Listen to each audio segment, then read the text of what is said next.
3 dark psychology steps to gain full control of your brain. And yes, the third one turns you into an absolute beast. 99% will scroll away before step 3. 1. Kill the victim loop. Every time you feel anger, jealousy, shame, or why me, force yourself to sit with it for 60 seconds. No phone, no distraction. Ask, what part of me is this emotion protecting? Most emotions are defense mechanisms hiding weakness. By staring them down without running, you expose the shadow self. The brain stops hiding. You gain instant emotional sovereignty. Do this daily for 7 days. You'll feel the first crack in autopilot.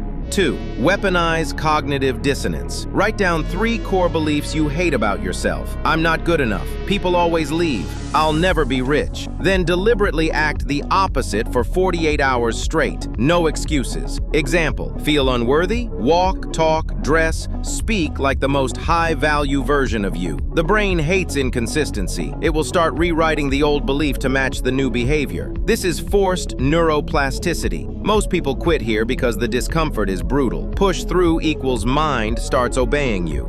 3. The beast trigger, total frame lock. Once a day, enter zero compromise mode for 60 to 90 minutes. Rules: no apologies for existing, no people-pleasing, speak slower, lower with longer eye contact. Decide everything instantly, food, plans, replies. This isn't acting, it's installing a new operating system. After 21 days, the beast mode becomes default. You stop reacting. You start dictating reality. People feel it. Opportunities chase you. That's the full takeover. Comment, which step are you already locking in?